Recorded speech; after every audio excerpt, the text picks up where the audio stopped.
forward. Will Democrats and Republicans be able to compromise on all tax cuts and other divisive issues? Ohio Republican Congressman Jim Jordan and California Democratic Congressman John Garamendi join me in moments. Hi, everyone. I'm Cheryl Casoni. Joining me for the entire hour here in my New York studio, I've got Mark DeCambry, Wall Street reporter for the New York Post, and Dunstan Pryl, star reporter for FoxBusiness.com. Hello to both of you. Take a bow, Dunstan.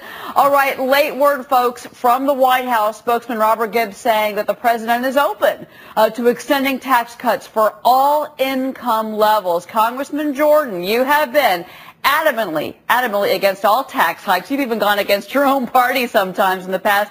Are you satisfied with this turn from the White House? Well, yeah, Cheryl, if he really means taxes aren't going to go up for any American, that we're going to extend every single tax cut, that's great. And I hope that's exactly what he means. That's the right thing for America. That's the right thing for small business. That's the right thing for our economy. That's the right thing for job growth. So let's hope that that's what he means. Because remember, this election wasn't about compromise. This election was about stopping the Obama agenda, and part of that is making sure taxes don't go up. So I hope that's exactly what it means, and that's what we get done, because that's good for America. Congressman Garamendi, the same question to you. What are your thoughts? Well, depends how big a deficit you want. It's clear that if you extend the tax hikes for those who make an adjusted gross income over $250,000, you'll add $700 billion to the deficit. So you can't have it both ways. We're going to have to find a middle ground, and we are going to have to compromise. I was a little disheartened to hear no compromise at all. The fact of the matter is America moves forward when we do compromise, left and right, Democrat, Republican compromise. I think that's the message that the public wanted. They want to see progress, not just gridlock, and they want the deficit dealt with. There's a middle ground here. The tax issues also deal with the estate tax, which is going to go very, very high unless we deal with it in this lame duck session. So we've got a lot of issues out there, all of which require compromise. And keep in mind that what Obama suggested prior to the election was that every taxpayer in America, whether you're wealthy or not, would get a reduction in taxes. Those over $250,000 of adjusted gross income would go back to the higher tax, which was 3% more and then 5% for the very, very wealthy. Not an extraordinary amount of money, but we have to deal with the deficit at the same time. Compromise is absolutely necessary. But we also have, gentlemen, and Congressman Jordan, to you, we also have high unemployment, 9.6%.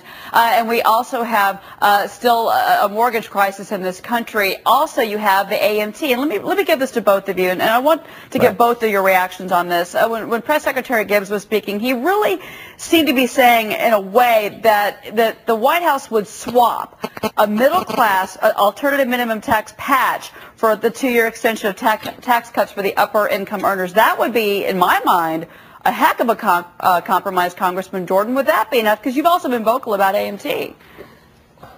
Yeah, well, we should fix the AMT. I mean, look, sure, we don't want taxes to go up for anyone. The AMT is a real problem, and we need to solve that one. I'm for doing that. But Congressman Garamendi is exactly right. The 60 new members who are coming, I bet not one single one of those candidates during their campaign talked about compromising with the White House, talked about compromise.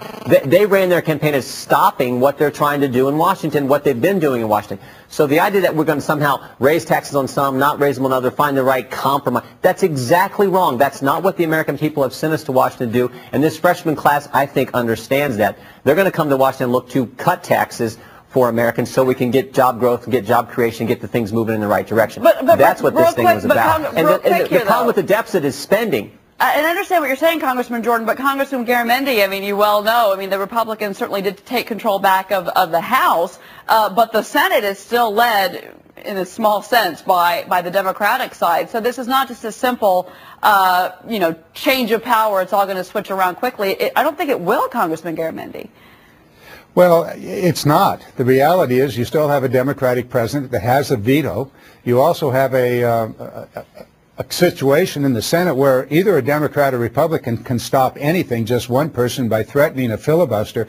We have to compromise. You know, you can be hard-headed about everything, and you can go out on the campaign trail and say whatever you want. But the American system has always worked well when there's compromise. When there isn't a compromise, you get a civil war. We don't want that. And the rest of the world depends upon America solving its problems. You've got to keep in mind the deficit. You just can't cut taxes everywhere and expect the deficit to disappear. It won't. We have to find a balance in all of this. The Republicans talk about spending cuts. Well, put your proposals on the table. Get past the broad rhetoric. What exactly do you want to cut? Congressman Jordan, respond to that then. I've introduced the only balanced budget in Washington. It takes discretionary spending back to 2008 levels, before the bailout, before the stimulus, before all the ridiculous spending this last Congress has done and President Obama supported. It takes us back to those levels, and we actually get to balance. I've introduced the only balanced budget in Washington. I'm for cutting spending. The deficit concerns and the piling up of national debt, that's a spending problem. That's not a revenue problem. We need to let families keep more of their money and get after the spending, and I'm all for doing it, and I've put a proposal on the table. So for Congressman Garamendi to say we haven't put it out, I've put it out there. Congressman Garamendi, well, hold on a second. Congressman Garamendi, respond to that real quick, and then I do have other questions for you here in the studio. The deficit really comes from several different places. It comes from the tax cuts that took place in the early Bush administration. It took 2 wars that were not paid for, all borrowed money, and it took a crash of the American and the world economy. All of those things added up to the deficit. Keep in mind that the day that Obama came into office, he was handed a $1.3 trillion deficit the day he took office. That had been piled up as a result of the previous actions that took place that's just simply in not the the case. decade. But Congressman Jordan, I think, well, go ahead, Congressman Jordan, respond. No, that's just not the case. I mean, the Democrat Congress, starting back in 2007, started spending like crazy. We had the failed stimulus bill, $787 billion. That's what's led us to this position, and that's what the American people were responding to on Tuesday when they sent 60 new members to Washington, and not one of those members in their campaign talked about compromising and spending more and raising some taxes. That's what we've got to get through to the Democrats. It's a different day now. We've got to cut spending. Back to the deficit business. There's no doubt that the stimulus added to the deficit. That's one time. That stimulus money has been spent, it's gone, and it did add to the deficit, but you've got the ongoing problem of the deficit that was created in the decade of 2000 to 2010. That's a reality. We still have that imbalance in the deficit, in the budget, and if you were to take the full tax cut, extend the Bush tax cuts, you're going to add for the wealthy. Now, we're just talking about the wealthy here. You're adding $700 billion. Certainly the first part of that also adds to the deficit. I think it's necessary that we do provide those tax relief for the middle income in town. We need to be very clear about what the problem is and get past the rhetoric of the campaign. And once again, there has to be a compromise. The rest of the world is looking to America to get its house in order, and can only get in order if we find the middle ground. We have to find that middle ground. Well, one compromise might simply be just, tagging tax cuts to unemployment. Until that goes down, you don't tax. You extend the tax cuts and you wait until unemployment reaches a certain level, then you implement tax cuts. Right now, people seem to be hurting pretty badly. Congressman Garamendi? You're going to continue to run up the deficit in that situation. We need to be very balanced about this. We have to put in place, for example, policies that build the American manufacturing sector once again. We need to make things in America. If America is going to make it, we have to make things in America. So we need programs, for example, using our tax money that for solar, wind, all of those subsidies for the green technologies.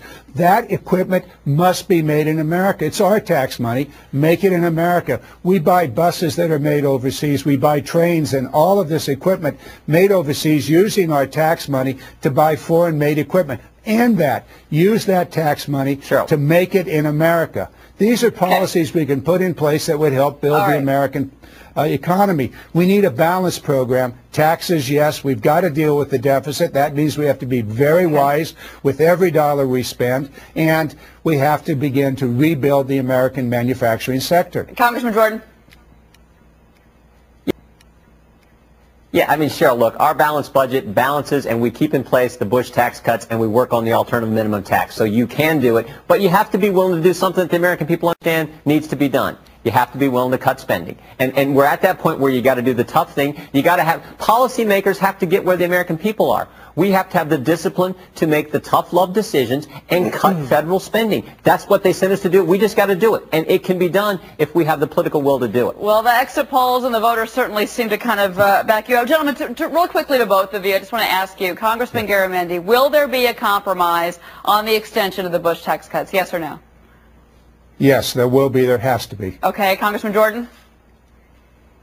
I think if the president wants to do what the American people said and we extend the tax cuts for everyone, I think it can get done. So you but think that's the right thing to do, compromise? and that's what I support. All right. You think there'll be a compromise, Congressman? I don't know that if the president does what we want to do, then the American people, I'm all for it. I'm making the attempt for bipartisanship here. We're doing it here at Fox Business, giving it a shot. All right, gentlemen, thanks to both of you. Congressman Jim Jordan from Ohio, and of course to Congressman John Garamendi from California.